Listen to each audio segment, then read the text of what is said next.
Thank you. Lovely to be here. So hopefully this will be a useful session for everybody.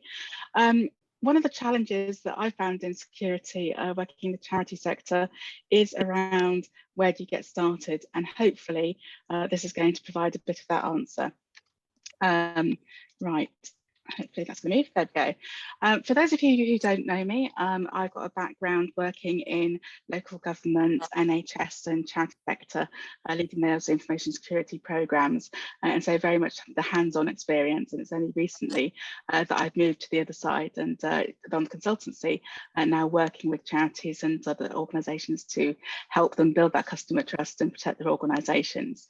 So as this has been recorded, I am just going to fly by these because I think it'd be good to make sure we leave some time for questions at the end.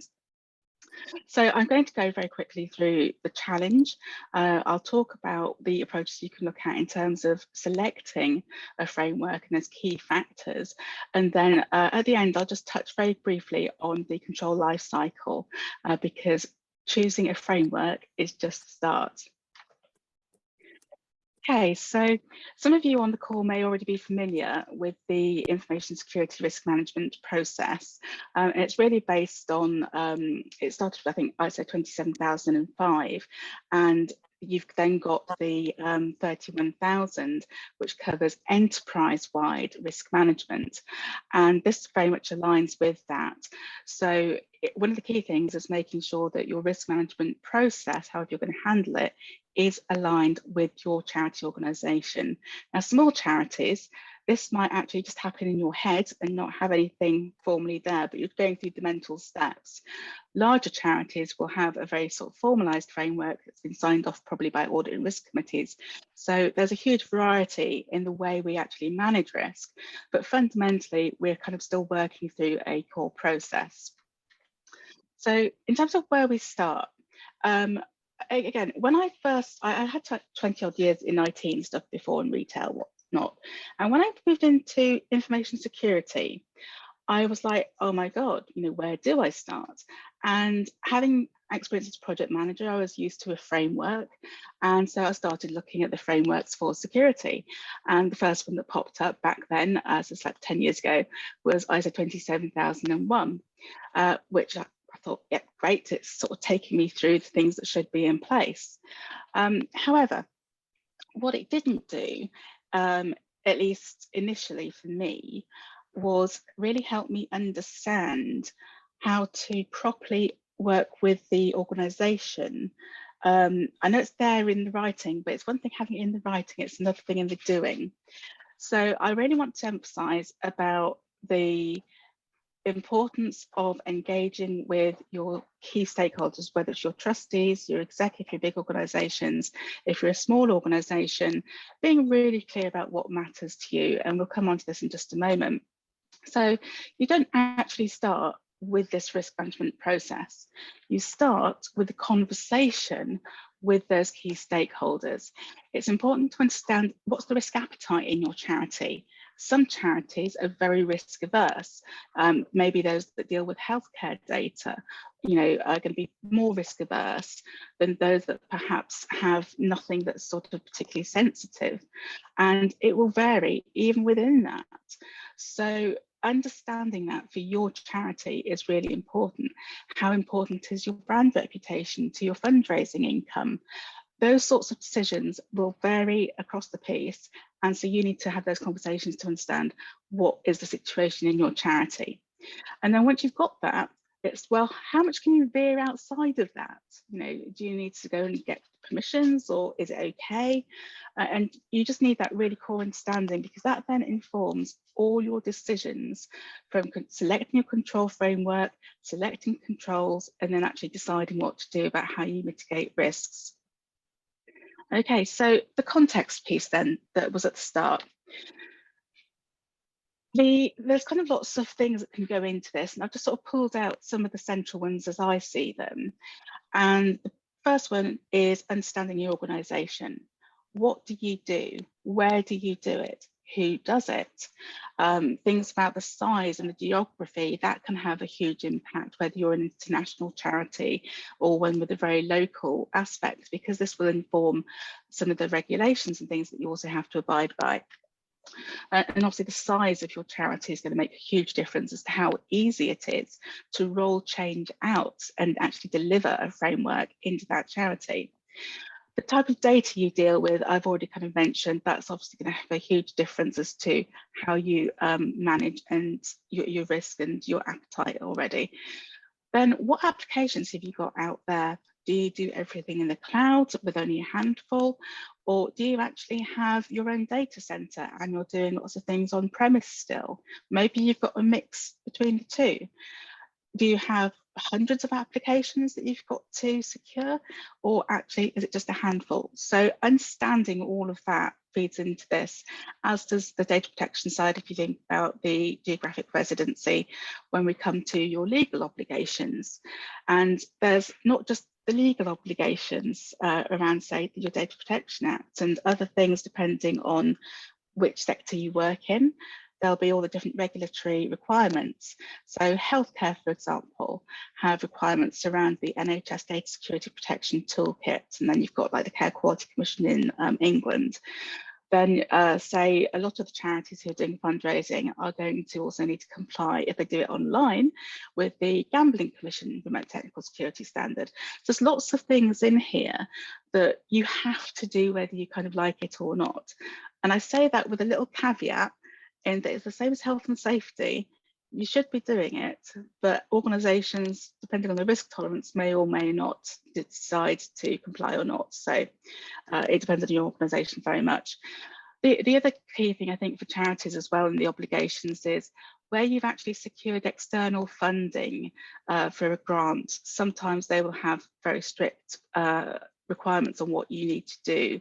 And so bearing that in mind will also have an impact. I've already mentioned about the geographic side of things, and it's not just about the regulations, but it's also thinking about the policy of the different countries in relation to cybersecurity and how that might impact what you need to do. And also how much support they give you actually is the other thing. And I've already, I think, touched again on sector specific. So healthcare will have certain requirements. The advice side will have different requirements, all sorts of sort of different things. There's so many different types of charities out there. I think it's really impossible to sort of come up with just say, this works for all charities. That's not the case. You really have to understand your situation, your charity, the framework you're in, and from that, you can then start to make good decisions. Now, the expectations also plays a huge part. So you've got all this stuff that you know, and then you've got the people you're actually serving, and what are their expectations of your charity? You might say, okay, well, our risk tolerance is this, sorry, our risk appetite is this, and we are just going to focus on spending all the money in delivering our services, and if we have a breach, so be it. But if the expectation of your beneficiaries is that actually you're going to look after my data, you are going to put some money into that, then that needs to play into your decision making as well.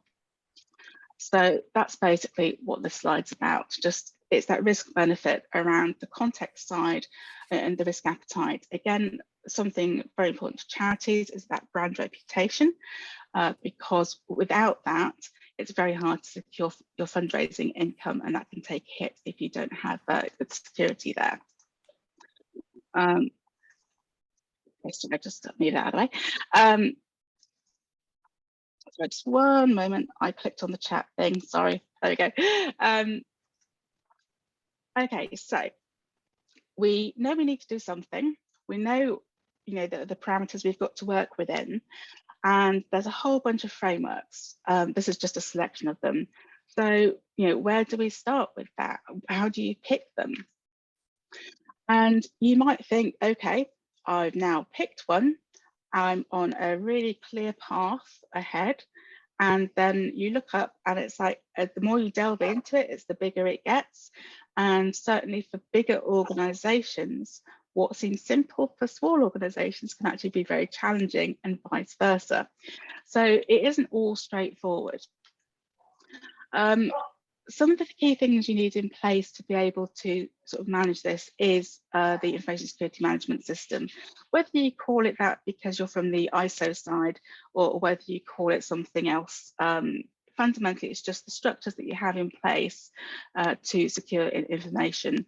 And all this is just the different layers, thinking about the types of controls we might put in place to protect our information, and looking at the different sort of things we're protecting against, both cyber criminals on the outside, but also something I think that a lot of charities try not to think about is the insider threat. So when we rely so much on volunteers as part of our workforce, and without volunteers, let's face it, charities just would fall down, then we assume that they want to do the right thing, they're trustworthy, and they wouldn't dare, do anything to harm the charity.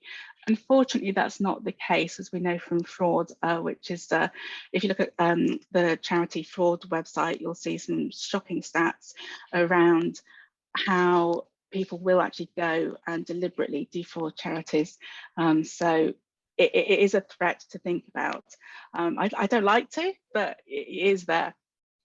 Now, one of the other key things we need to, please our board and answer that question about, how secure are we, is measuring. How do we measure how secure we are? And lots of sort of attempts over maturity models over the years. This is just one flavour at the moment, the CMMC, that the equivalent of the MOD in the US are really pushing, and it's likely to happen here. We'll see. But the key thing is about you progress. You start at the bottom and you build and build and build. So it's an iterative thing. So in terms of the frameworks, they sit at different levels of this maturity curve. So this is just, I really like this graphic because it shows there's a wealth of frameworks out there. Not all of these are information security ones, by the way. Some of these are project management, business analyst, data management, enterprise architecture, and then right at the top there in purple, the all-important governance piece. And information governance is crucial for effective information security. And again, small charities will be doing what's in their heads. Larger ones are going to have, separate boards and things managing all this. But the key message to take away from this slide is that different frameworks serve different purposes. So when you're thinking about selecting, what purpose is it going to serve? And that will help you narrow down which framework to select. So just give you take a quick sip. So the NCSC, when they were first formed, they very quickly brought out the Small Charities Guide as a way to sort of say, forget all this big stuff with ISO 27001, just start here with these little things here. These are easy, basic to do. The most important of these right now is obviously backing up your data because of ransomware. And it is a good place to start for small charities. So absolutely, I would recommend start your journey here. Once you're comfortable with this, then you can move up to the next level. Now, they've produced the 10 steps that has changed in their latest iteration slightly, where they've introduced the supply chain security, which is looking about security of the people, you as a supplier to your beneficiaries or partners, but also the people that you rely on as your vendors to deliver the services. And security through that can have a huge impact, as some of you will have seen on the news. I'm not going to go through all of this. You can have a look at the links afterwards. The other one that you hear quite a lot about is the Cyber Essential scheme. Again, it's another government scheme, but this one you can actually certify to and then have the little badge on your website to say, and you can declare it in tenders. Now, it's a really interesting one because on the face of it, 5 control areas, all sensible, nice and straightforward. However, the Cyber Essential scheme is not risk-based. It's a prescriptive scheme. So it's you must do this, this, this, this, this, this. And if you don't do this, and a certain number of them, then you will fail the assessment. So from that point of view, it means it's actually far easier for small charities, and I saw in one of the previous episodes that something like, I think 89% of charities are a size sort of 0 to 19 members of staff. So it's actually far easier to achieve cyber essentials for a small organisation than a large organisation that's going to have huge complexity over systems, probably lots of legacy IT. And again, it's very difficult to get some of those through unless you put the appropriate controls in place and scope things correctly. So some people say it's easy, some people say it's hard. Understand their organisation to understand, is that similar to yours? What is your experience likely to be like theirs? Now, one that doesn't often get talked about in certain circles, and I think very underrated, is the Centre for Internet Security 18 Critical Security Controls. Used to be the top 20, but they just actually rationalised down to 18. And the really nice thing about this is they have what we call implementation groups. So there's 3 of them. You start with the first one, and it takes you through step by step what you need to do. So identifying what you've got to protect, right through to training and awareness, etc. So I'll just move on to, and then it breaks it down for you. So it tells you what you should be doing. It gives you explanations about why it's important, which you can help use to explain to others in your organisation. So I really would recommend having a look at that one if you haven't before. It does also have an excellent, I haven't shown it on here, but it's got an excellent section on their website where they actually show how these controls map to other frameworks, and that can be really, really useful. Now, the other one you'll hear a lot about at the moment is the NIST cybersecurity framework, the NIST CSF. If you hear that, that's what it's referring to. It was produced by the US government a couple of years ago, probably about, I don't know, 3 or 4 years ago now, I guess. And the current iteration is, again, they added some around the supply chain with the prevalence of breaches happening there. And the thing I really like about this one is the function areas in that circle are nice and simple. It's the sort of thing that you can put in front of a trustee or an exec and say, this is where we're doing well, we need some work in this area, and they'll understand that. It's really clear from that point of view. So if you're a larger charity, I'd absolutely encourage you to look at reporting how you're doing against this. If you're a smaller charity, I'd probably not go this far. I'd probably just stick with some of the earlier ones. There are many more, and I don't have time to talk to you about all of them, whether it's credit card information that you're processing, in which case you have to comply with the PCI DSS, or whether you have a in-house development team who are actually producing code for your charity, in which case something like the BSIM it is a good one to go for. Again, lots of different ones out there, but the key thing it all comes back to is understanding the context for your organisation. So we've picked our frameworks, and we've now come to actually doing the risk treatment part of it. And I always say, both in your frameworks and your controls, take a pick and mix approach. There's no rule that says you have to use this and only this. If you like this bit of ISO and you like this bit of the NIST CSF, fine, that's absolutely fine. Do what is useful for you as an organisation. Be pragmatic about it. The only time you need to absolutely stick to certain things is where you have those contractual obligations, where, for example, a lot of central government procurement mandates certification to cyber essentials. Other organisations will mandate ISO 27001 certificates. So where you have those obligations, yes, you'll need to do those, but remember, all these control frameworks have similarities, they overlap. So you only need to do a control once to meet the requirements for the others. And that's probably a whole separate conversation, actually. Now, just a quick note about the controls. In the risk management sort of framework and the way we sort of look at risk in information security, we break it down slightly differently to other areas, which like clinical talk about hazards, for example, as we talk about threats.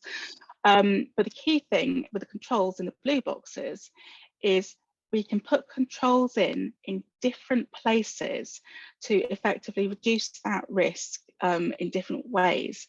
And so when you're actually selecting controls, try and get a control in each of these areas if you can, to just sort of minimize effectively what's through the kill chain. If you're not familiar with the kill chain, do Google it. It's useful.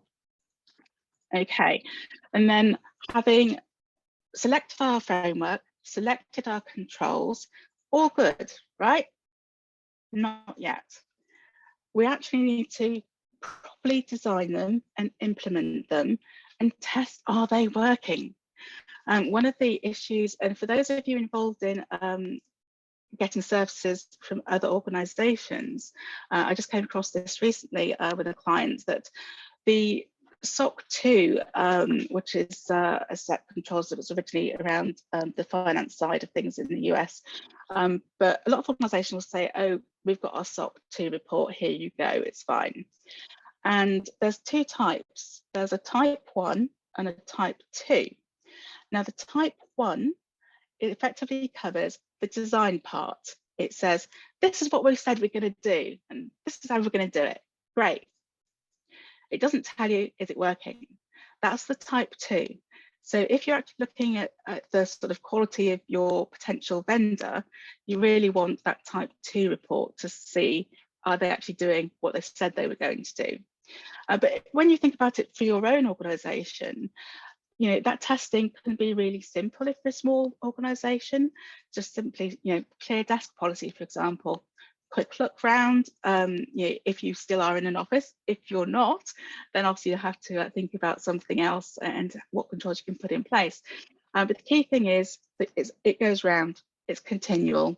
So you will test, you'll fine tune things as they go, refine design, keep monitoring, and so it goes. The controls go round and round, as well as the risk itself being reassessed on a regular basis.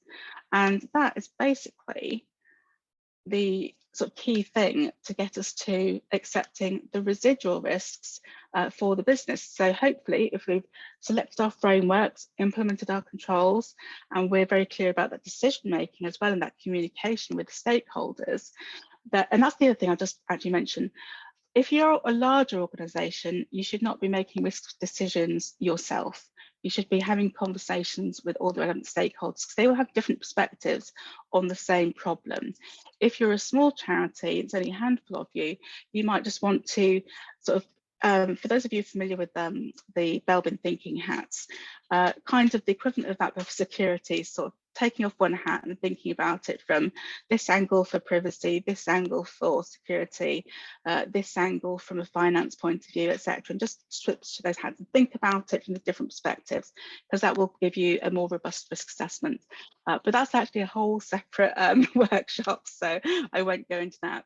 But hopefully this will mean that you have now satisfied your board of trustees are happy that you are managing security in a clear industry practice standard way, and that can go a long way as well to reducing stress in your life, let's say. Okay, so in terms of follow-up from this, you're quite welcome to go and book a call with me. You can have 30 minutes free of my time to pick my brains on any challenge that you might be dealing with at the moment. I'm going to also put together a little flowchart for you around some of the key decision factors in selecting the control framework. And so if you'd like to get a copy of that when it's ready, you can go to that link and register for that. If you'd like to know more about what we do at Cybility, there's our website, and we've got lots of social media as well, so you can go and have a browse there. Okay, so in summary, start small. Small Charities Guide, NCSC, go up from there. Context, I hope I've reiterated that so many times, is really, really critical. So be clear on that. Frameworks have different purposes. So think about what do you actually need to achieve, which one might be appropriate for that. And again, pick and mix. You don't have to just stick to one. And again, really key thing, design of a control, saying you're going to do it, is not the same as actually doing it, testing it, making sure it's actually protecting your organisation.